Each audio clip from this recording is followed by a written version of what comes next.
Namaskar, dear students. Welcome back. Myself Neha Jain. Today we are here to discuss about the second lecture of chapter 8 of class 7, that is winds, storms and cyclones. In the previous lecture we have discussed about air and its different properties. The first property which we have studied was air exerts pressure, and second is the high speed winds are accompanied by reduced air pressure. Means जब air pressure कम होता है तो हमारी जो winds होती है उनकी speed बढ़ जाती है. Today we are going to see the third property, that is the air expands on heating. Means जब गर्म हवा होती है तो वो एक्सपैंड करती है, फैलती है. And for this we have to discuss about an activity for which we require a balloon and two different beakers. One is having hot water, आप इसके ऊपर वेपर्स निकलते हुए देख सकते हैं, and another is cold water. यहाँ पर आपको वाटर ड्रॉपलेट्स दिखाई दे रहे हैं. And third requirement is a boiling water test tube. इस तरह की भी टेस्ट ट्यूब्स होती है हमारे पास, और ये वाइड माउथेड टेस्ट ट्यूब्स है. इस टेस्ट ट्यूब के हमने इस सरफेस के ऊपर बलून लगाया है, and this balloon should be tightly hold. आप इस एक्टिविटी को घर पे परफॉर्म कर सकते हैं. वहाँ पर हमारे पास टेस्ट ट्यूब नहीं होगी तो आप कोई भी पुरानी प्लास्टिक की बॉटल यूज कर सकते हैं. यहाँ पर देखिए हमने इस बलून को टाइटली इस बॉइलिंग ट्यूब पे अटैच किया है, एंड द शेप यहाँ पर आपको थोड़ी श्रंकन शेप दिखाई दे रही है. And we observe the change in the shape of the balloon when we put this test tube in hot water. जब हम इसको इस हॉट वाटर में रखते हैं तो क्या हमें कुछ change, I put it in the cold water. अगर हम इसको हॉट वाटर में रखते हैं तो क्या हमें यहाँ पर कुछ चेंज नज़र आ रहा है? Yes, our balloon starts inflating. ये फूलने लग गया है, स्वेल हो रहा है. इसको एग्जैक्ट वर्ड यूज करेंगे, इन्फ्लेट कर रहा है. Can you find out the reason why this gets inflated? ये क्यों फूलने लगा है? So let us discuss it here.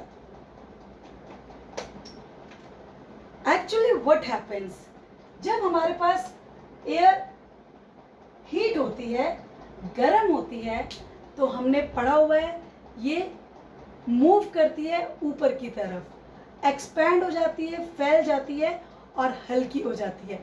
Means अब ये जो स्पेस है, जो जगह है, वो ज़्यादा ऑक्यूपाई करती है. For example let us discuss it again. यहाँ पर जो हवा थी, इस टेस्ट ट्यूब के अंदर जो हवा थी, जब नीचे से इसको हीट मिली, हीटिंग वाटर की वजह से, तो यहाँ पर जो एयर थी वो क्या होगी? एक्सपैंड होगी, फैलेगी. और फैलेगी तो उसको जगह ज़्यादा चाहिए, जगह ज़्यादा चाहिए तो ये ऊपर की तरफ मूव हुई. इसीलिए हमने देखा जो हमारी ये ट्यूब थी, इसके अंदर जो एयर थी वो हीट होने की वजह से क्या हुई? इट गेट्स एक्सपैंड, और एक्सपैंड होने से उसने ज़्यादा स्पेस ऑक्यूपाई किया, और जब स्पेस ज़्यादा ऑक्यूपाई किया तो ये ऊपर की तरफ मूव किया. That's why our balloon gets inflated. हमारा बलून की शेप चेंज होकर फैल गई. And if we put it again in the cold water, it gets deflated. वो सिकुड़ जाएगी, because in the cold water जो एयर है वो ज़्यादा स्पेस ऑक्यूपाई करेगी या कम स्पेस ऑक्यूपाई करेगी? Yes, when the air is cold, then it occupies less space, but when it is hot, it occupies more space. And when it is hot, ये क्या होती है?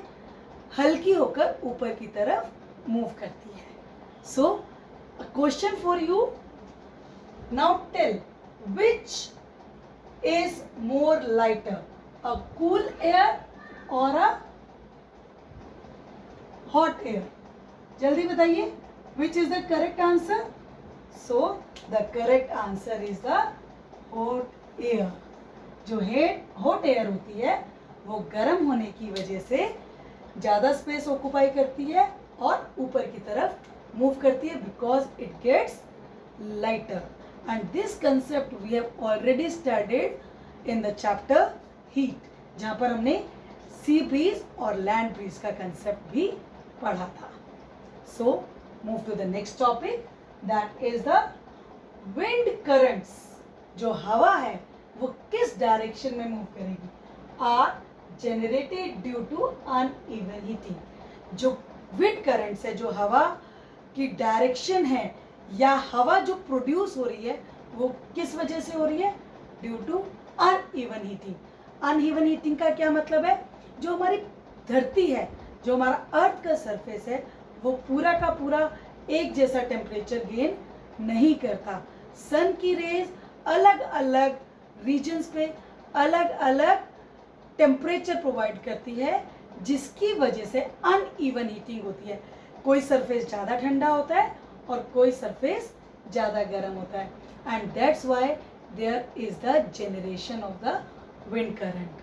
So let us see what happens. This is our earth and we know that the center, which is concluded as at 0 degree latitude, किसी भी reason का जो सबसे important factor है उसके क्लाइमेट के लिए, that is the latitude. And this latitude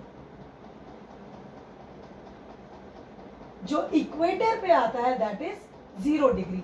हम इक्वेटर से पोल्स की तरफ मूव करते हैं. This is north pole and this is South Pole, and we divide the earth into different parts. 0 degree 0 degree at equator. This is 30 degree towards north, this is 30 degree towards south, 60 degree towards north, 60 degree towards south, 90 degree towards north and 90 degree towards south. And these 90 degrees are poles. ये जो regions है, these are the polar regions of the earth. This we have discussed in our lecture of chapter 7. These are the polar regions and this is the equator.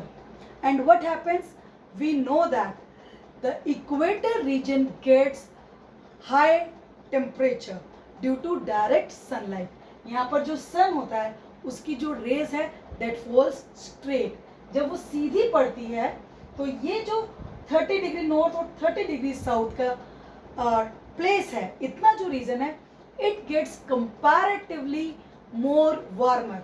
यहाँ पर ज़्यादा गर्मी होती है, जिसकी वजह से मूवमेंट ऑफ एयर स्टार्ट होता है. और हमें पता है जो हमारे पोलर रीजन्स होते हैं वो क्या होते हैं? वो ठंडे रीजन्स होते हैं. बट एक बहुत ही सिंपल सा कंसेप्ट अगर हम बोले कि इक्वेटर से, यहाँ पर एक डायग्राम की हेल्प से हम समझते हैं इस चीज को. आगे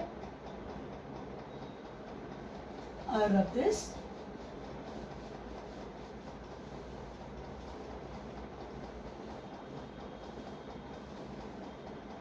See what happens.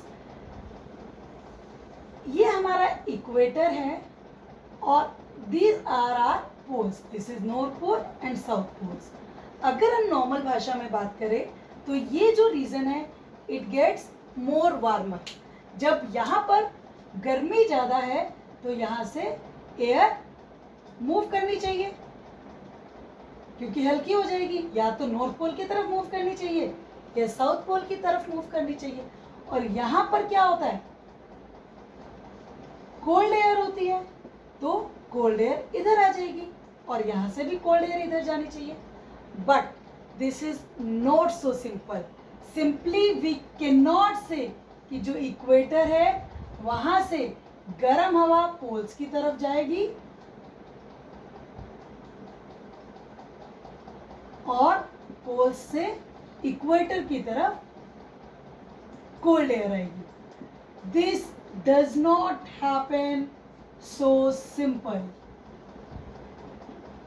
Actually ये इतना सिंपल क्यों नहीं है? Because we know that there is the change in the direction.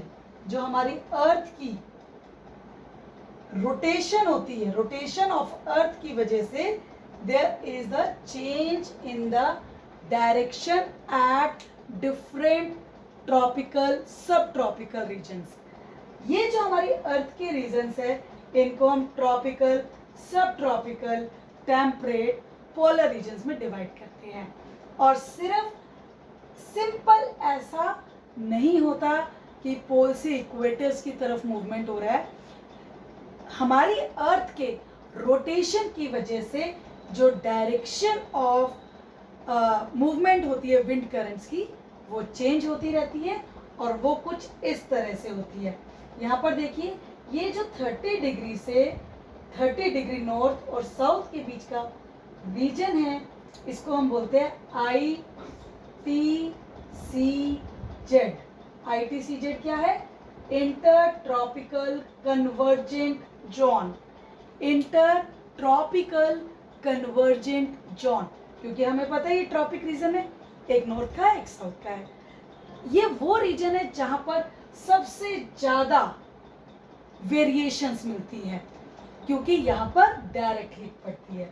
But जब मूवमेंट इन डायरेक्शंस की तरफ हो रहा है आप देखेंगे सब ट्रॉपिकल रीजन में जाते ही हमारी एयर की डायरेक्शंस चेंज हो गई और फिर पोलर से टेम्परेट रीजन पे फिर से चेंज हो गई. So this is the basic concept that wind currents generate due to uneven heating of the earth, and this uneven heating is not directly related to polar and the equators, but the rotation of the earth also plays a very important role in this wind current generation and direction of the wind currents. So ये पहली property थी. and this is the uneven heating between the equator and poles. This is due to uneven heating. I am repeating the sentence. Uneven heating होती है किनके बीच में? Equator और poles के बीच में. And second property is uneven heating of land. Land की uneven heating है किसके कंटेक्स्ट में? Oceans के कंटेक्स्ट में. जो पानी होता है वो देर से गर्म होता है जबकि जो हमारी लैंड होती है वो जल्दी गर्म होती है. And this concept we have already studied in the formation of sea breeze and land breeze. तो ये जो अनइवन हीटिंग है लैंड की इसकी वजह से ब्रीज फॉर्म होती है. And let us again discuss this diagram. ये अगर हमारा लैंड का पार्ट है, this land part gets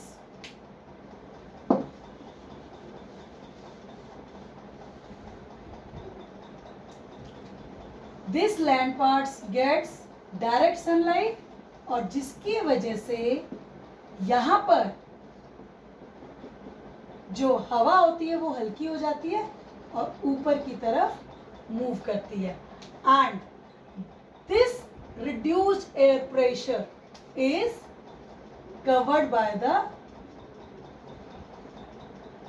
cool air of ocean. Ocean से कूल एयर लैंड की तरफ जाती है और जब यहाँ पर कूल एयर ओशन से लैंड की तरफ जाती है तो यहाँ पर जो विंड्स चलती है they are known as the monsoon winds.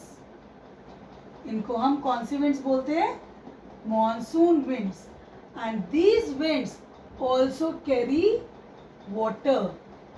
ये विंड्स क्या कैरी करती है?